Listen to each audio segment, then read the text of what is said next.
Real manipulation isn't loud, it's silent. You don't push, you pull. You don't chase, you create gravity. Machiavelli knew the most dangerous man isn't the one who speaks, it's the one who makes others act without ever saying a word. What happens when people see through basic tricks? What do you do when flattery, illusions, and masks are not enough? That's where the true darkness of Machiavelli's wisdom begins. In this part 2, we'll dive deeper into the hidden levers, how to make people move, choose, even betray, and believe it was their idea all along. Let people believe they're in charge. That's how you truly control them. It sounds backwards, right? But Machiavelli understood. Freedom is a powerful illusion. You don't need to force people. Just guide their choices. Give them 2 doors. Let them choose. What they won't realize is that you built both doors. In business, this looks like offering your client a choice between packages, but both options lead to your profit. In relationships, it's giving someone the freedom to walk away, while knowing they won't, because you've shaped their needs. This works because people defend what they believe they chose. They'll justify it, protect it, even fight for it. The best manipulation? Make them feel independent, while they unknowingly walk your path. Because the best chains are the ones they believe they chose. Here's the brutal truth. People don't stay loyal out of love. They stay because they can't function without you. Machiavelli never chased admiration. He built dependence. Because when someone's survival, status, or success flows through you, they'll tolerate anything, even betrayal, even humiliation. You see it in business, the consultant who holds the key contacts, the manager who understands systems no one else does, the partner who knows how to fix chaos when it hits. They can't be replaced because they've made themselves essential. Want to control a team? Control the one thing they all rely on. Want influence in any room? Make sure the room doesn't move unless you do. Because the addict never loves the dealer. He just fears life without him. People don't chase what's always available. They chase what's rare, hard to reach, harder to keep. Machiavelli didn't write about scarcity like some marketing trick. He saw it as a psychological weapon. He knew the more something appears limited, the more value it gains in the minds of the masses. And this applies to everything. Not just gold, not just land. You, your time, your words, your energy, your presence. Let's bring this into the real world. Ever notice how some people text you constantly and you barely notice? But the one person who disappears for a few days, suddenly they live rent-free in your mind. Why? Because silence creates gravity. And the smartest manipulators understand this. They don't beg, they vanish. They don't demand attention. They withdraw it, slowly, deliberately, until the room starts turning toward them. They'll show up in flashes. A compliment here, a conversation there, but never too much, never enough to feel secure. Because as soon as people feel secure, they start devaluing what they once chased. So what do? If you want power, become the prize. Not by talking about your worth, but by removing access to it. Not forever, just enough to make people lean forward. Withhold presence, limit approval, distribute rewards like war generals rationing water. Not like fountains. Even in relationships or leadership, praise them once, then go quiet. Help them once, then watch how they crawl back for more. Because here's what Machiavelli would whisper: what you withdraw becomes more powerful than what you give. And if they want more, they'll have to come to you. The truth is, manipulation works best when it's invisible.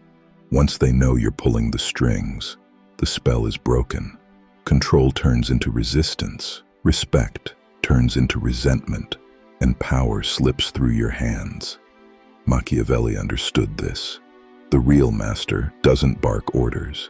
He doesn't chase influence. He designs the board, then watches others move, thinking it was their idea all along.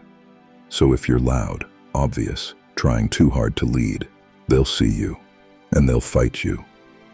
But if you move in silence, subtle, steady, strategic, They'll serve you while thinking they're free. The world doesn't follow noise. It bends to the quiet man no one sees, but everyone feels. Here's what weak men don't understand. Silence is a strategy, not a glitch in conversation, not shyness. It's a weapon. Because once you speak, you give people something to attack, something to twist, challenge, mock. But when you say nothing, they project everything. Machiavelli understood this well. The silent man holds power, not because he dominates the room, but because he leaves it wondering what he's thinking. Let me give you a modern example. You're in a negotiation. The other guy throws out an offer. Most people rush to respond, to fill the silence, to seem smart. But the man who waits, the man who just looks, still, calm, unreadable, owns the room. Because now the other side starts doubting, panicking, rephrasing. Maybe the offer was too low. Did I offend him? Is he going to walk? Silence makes them speak. And the more they speak, the more they reveal about their fear, their position, their weakness. You stay unreadable. Even in everyday life, when you stop explaining yourself, when you stop announcing every move, people can't pin you down. And what they can't pin down, they respect or they fear. Mystery forces others to watch you closer, not because you're loud, but because you're dangerous. Because here's the truth. The loud man is mocked. The silent man is feared, and fear, not noise, is what builds presence. Power doesn't always come with a scream. The most ruthless domination? It whispers. It drips slowly like water on stone, until the stone cracks. See, weak manipulators go for the dramatic, the argument, the threat, the power move, and it feels powerful. But real control isn't about noise, it's about erosion. Let's say you have a rival. You don't confront him. You don't expose him. You make others doubt him. Subtle comments, tiny pauses when his name is brought up, questions disguised as concern. Do you think he's really got it under control? You let insecurity rot his confidence from the inside. He starts over-explaining, overcompensating, self-sabotaging. And you never raised your voice. You just planted seeds. Even in relationships, instead of confrontation, you create fatigue, delay responses, show inconsistent warmth, make them second-guess your presence.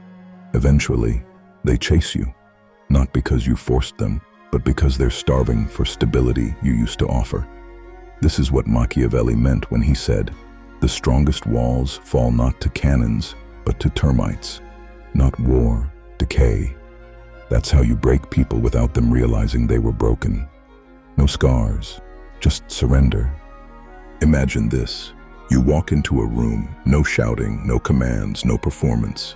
But somehow, people fall in line, they adjust, they submit. Not because you forced them, but because your presence rewrote the rules. That's the highest level of control, not visible power, but silent dominance. The kind that lives in people's minds, where your absence feels heavier than most men's presence. Machiavelli never wanted to be loved. He wanted to be needed and feared, but quietly. So here's your choice. Keep chasing attention, or build a mind so sharp, a presence so precise, that the world moves without you ever raising your voice. That's not manipulation anymore. That's architecture. You don't control people. You control reality.